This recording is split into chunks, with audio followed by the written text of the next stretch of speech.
you hear good things. If you've been enjoying Murderers, take a moment to rate and review the show. It helps more people find these stories, and it means the world to me. Now, back to Clara Harris.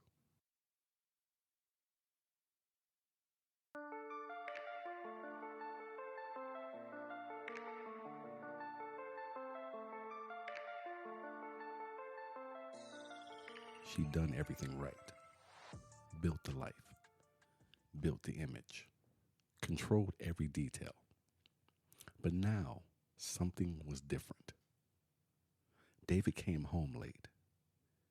He shaved more often. Wore cologne she didn't buy. Started working out again. Said he had meetings in hotels, but never brought back receipts. Claire noticed. She always noticed. The irregularities, the sudden silences, the smell of guilt that couldn't be scrubbed away. She could have looked the other way. Plenty of women did. But Claire believed in order, in loyalty, and fixing what was hers to fix. So she hired someone to follow him, to confirm what she already knew, to turn instinct into evidence. This is the story of what happened before the parking lot, before the headlines, before Clara Harris drove in circles around the Hilton. Because betrayal doesn't just hurt, it rearranges everything. And once the unraveling begins, even perfect wives don't come undone quietly. I'm Sidney Smith. This is Murderers Podcast. And this week's Murderess is Clara Harris. And part 2, The Other Woman.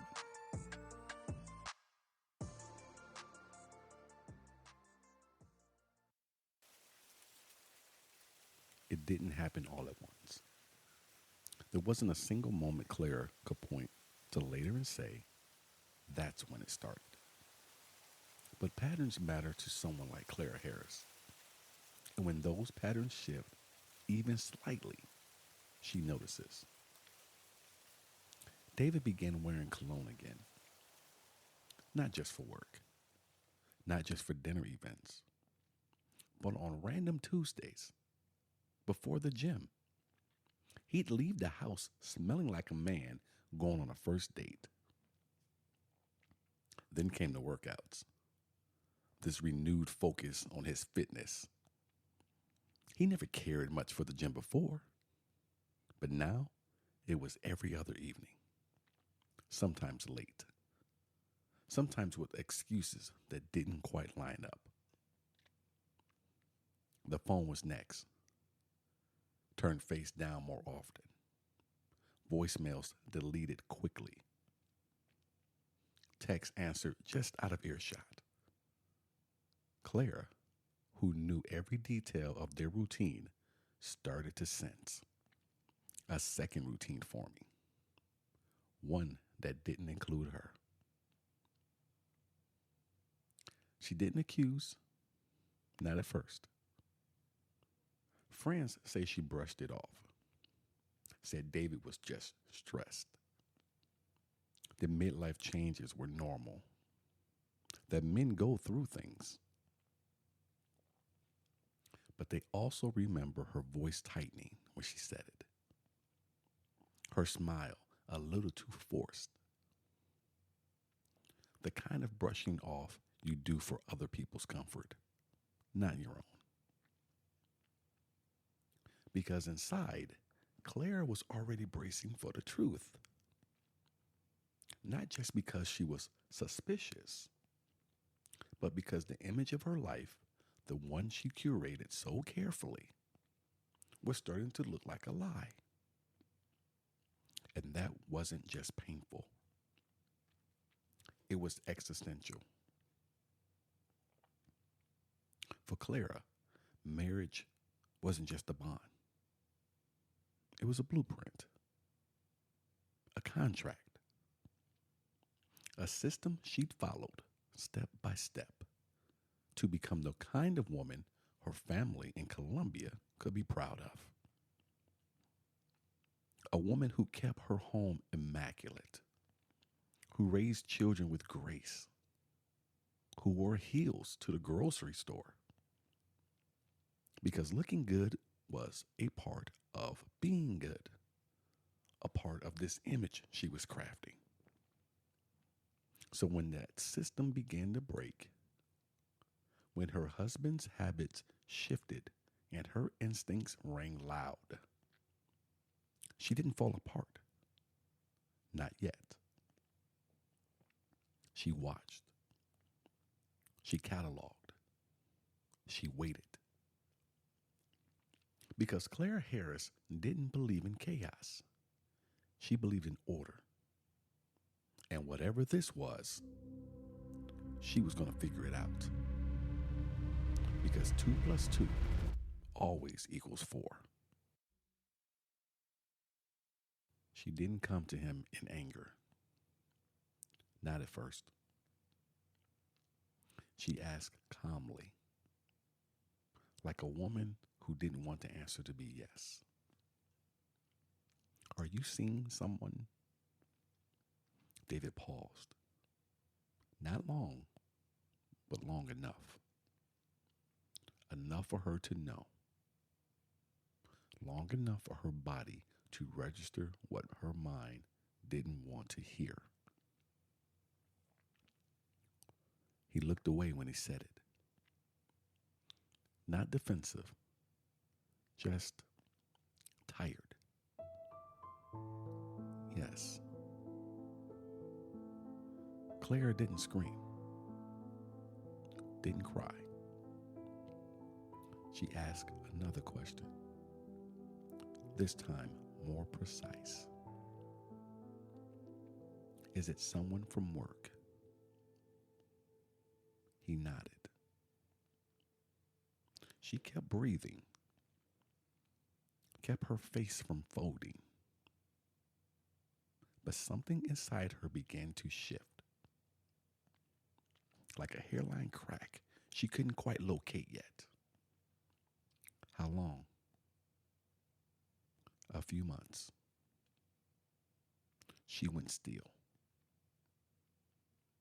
Because now the truth is finally starting to set in. And part of her has to be feeling like a few months. How long had I been blind? How long have you been making a fool of me? It wasn't just the betrayal. It was the logistics. The lies that layered over their life like wallpaper. The gym visits. The missed dinners. The sudden attention to cologne and shirts and time. All things done for her. She lived in the same house as the man. She'd kissed him goodbye every morning. And still, she missed it.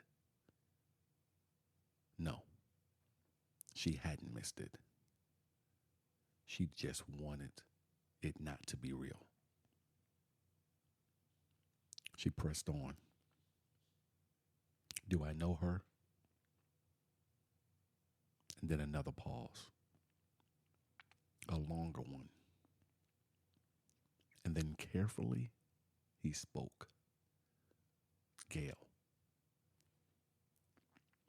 Just a name, nothing else. But Clara's world constricted. Because yes, she knew Gail. She'd met her, heard her laugh, knew her perfume. They had been in the same room. Clara didn't sob. She didn't crumble. She told David they would go to counseling. That this wasn't the end. That she could forgive him. that they could still fix what was broken. She used that word, fix, like it was a crown molding that had just cracked or a hinge that squeaked. He agreed to the counseling, but with a look that said otherwise. Clara saw it. She wasn't stupid. There had to be something in her that knew she was just reaching and hang on to that marriage of hers. She just wasn't ready to let go. So she clung tighter to the story she built, to the life she had worked for, to the man she had chosen, to the image of a woman who could survive anything, because she was Clara Harris. She told herself it was just a chapter, a test, a season they would move through. Because what marriage doesn't have, its hurdles, its highs and lows. She didn't realize she'd already crossed the point where the marriage ended. Now it was just a performance of trying to hold it together. And Clara Harris never underperformed.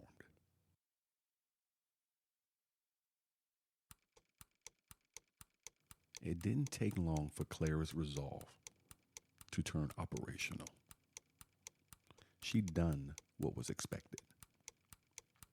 Counseling, apologies, the appearance of grace.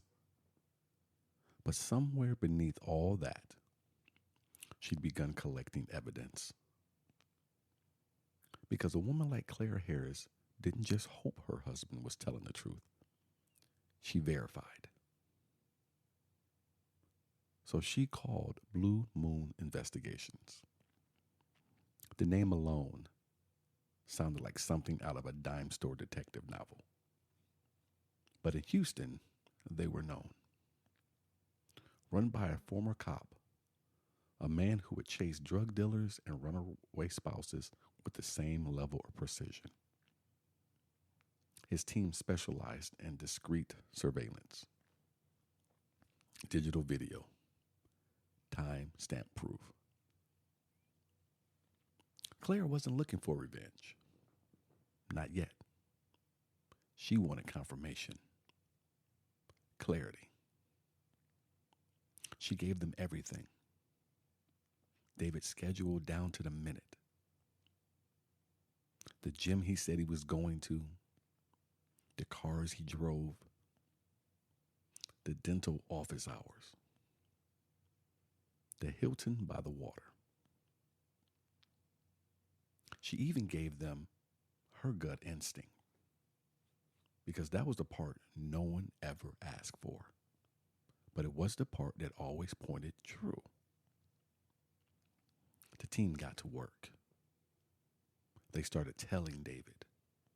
Unmarked cars, long lenses, 2 investigators at a time, trading shifts like beat cops. Gail Bridges, the woman that David was seeing, Gail wasn't hard to spot. She stood out in that dental office. Attractive, confident, professional. She wore her scrubs like they were tailored. Lean, blonde, always poised. Younger? Possibly. But it wasn't her age that gnawed at Clara. It was how easily she seemed to slide into David's life. And these two weren't shy either. I mean, to the point where they just were not careful. David and Gail would leave together, sometimes minutes apart, but always from the same back exit. They drove separate cars, but ended up in the same place. Nassau Bay Hilton, room 618. Blue Moon's team filmed them walking in, not holding hands, just walking, like people who'd done it before. The footage that they were collecting wasn't grainy. It wasn't fuzzy. It was high grade zoom, time stamped, silent. You weren't going to miss anything with all the film, all the footage that they were getting. And she didn't. And she didn't miss a beat while Claire sat and watched it. And like anyone else, when she watched it, she rewound. She paused. And even though it hurt, she watched again. She could see the shape of Gail's legs in the frame, the slight touch of David's hand on her lower back, the two of them disappearing into the elevator. She didn't scream. She didn't call him. Instead, she stared at the screen and said nothing. Because what do you say to the image of your husband with another woman in a hotel you once stayed in together? There are betrayals you imagine, and then there are the ones you see. This wasn't suspicion anymore. It was surveillance. Documented. Undeniable. And still, Clara didn't leave. She watched the footage, took a breath, and began to plan. Because even a heart that's breaking doesn't stop calculating. She watched the footage alone. The slow zoom of the camera lens. David holding the door. Gail brushing past him in heels. The two of them walking into the Hilton lobby like it was theirs. Like they'd done it before. Like it was normal. It wasn't explicit. No kiss, no embrace. But it didn't have to be. Every woman knows the way a man walks beside someone he's chosen. The footage had all the proof Clara needed. She didn't cry. Not this time. She sat still, watching, absorbing. And when it ended, she rewound it and watched it again. There had been no goodbye kiss that morning. No call that afternoon. No reminder that he loved her. But there he was, in full color, showing that affection could still live in his body. Just not for her. Something shifted. She had begged him to stop. Begged him to choose their family, their vows, their work. She had walked into the therapist's office with pride swallowed and ring still on, trying to save something that was already gone. And for what? So he could parade that woman around like a prize while Clara twisted in humiliation? No. Not again. Not this time. By now, her mind wasn't spinning. It was sharpening. No more crying on the bathroom floor. No more checking his messages when he stepped away. No more pretending she was enough to make him stay. He had made his choice. Now she would make hers. She told Lindsey, David's teenage daughter from a previous relationship, that she wanted to talk. Not about the affair exactly, but about character, about the truth, about what kind of man her father really was. And she told her plainly, I want you to come with me. I want you to see for yourself. Lindsey hesitated, but she trusted Clara. She had grown up calling her mom. She loved her. And if Clara said it was important, it was. That night, they got into the silver Mercedes. Clara's hands were steady on the wheel, her voice calm. She wasn't driving to the Hilton to cause a scene.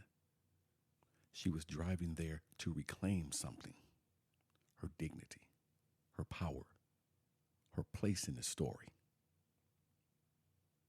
Clara Harris had been many things in her life. And we've talked about them before, folks. Poised, loyal, polished. But on that night, she was something else entirely. She was done being humiliated. They pulled into the Hilton parking lot just after 8:30 p.m. The night was still, the kind of heavy stillness that seems to wrap around you in thick, invisible cloth. Blue Moon's team was already there. One of them in a parked van, the other across the lot with a camcorder pressed low, aimed just above the steering wheel. They'd already spotted Dave's car, already seen him and Gail walk inside. When Clara's Mercedes rolled in, she didn't ask where they were. She already knew. Inside the lobby, beyond the hotel's tall glass windows, David stood near the concierge desk. So this is all playing out in this parking lot. And everyone can see what's exactly going on. David was inside, next to that desk. Gail was beside him, shoulder tilted in, laughing at something he said. Clara didn't speak. Not to Lindsey, not to the investigators. She parked near the edge of the lot and stared forward, her jaw tightening, her chest rising slow and deliberate. From the passenger seat, Lindsey was quiet, but she was on alert.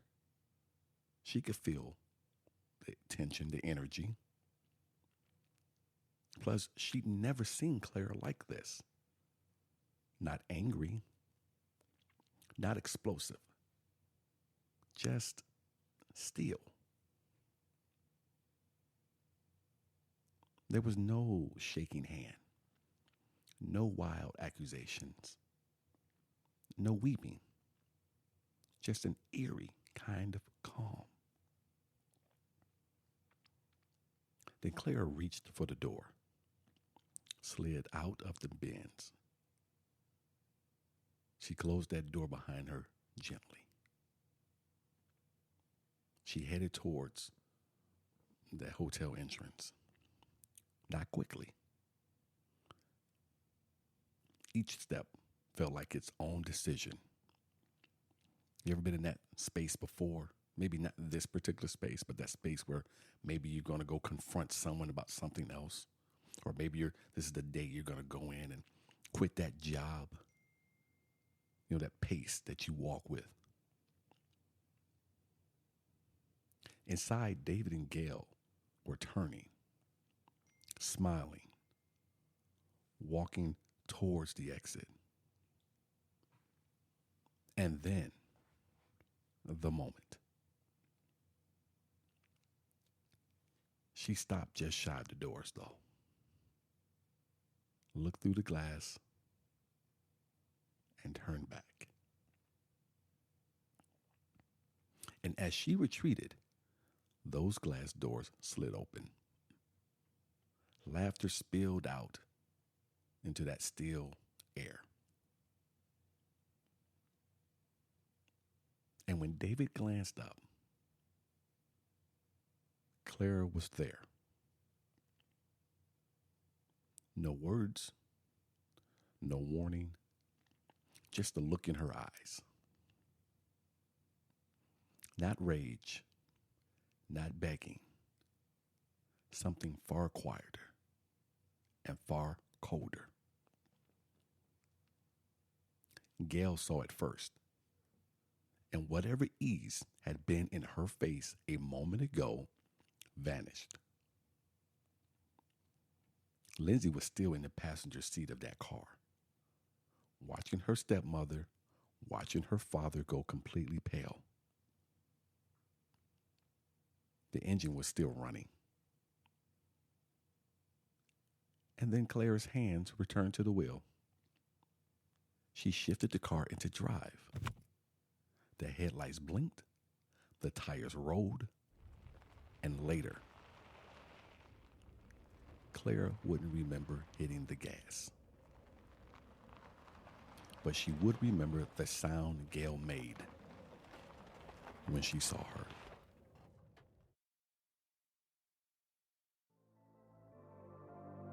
You've been listening to a production of Sidney Smith Creative, LLC, and the You Hear Good Things Podcast Network. All rights reserved. For more true crime stories that stay with you, follow Murders Podcast on your favorite platform and join the Quiet Jewelry community on Patreon for early access, bonus content, and deeper cuts. Until next time, stay curious, stay cautious.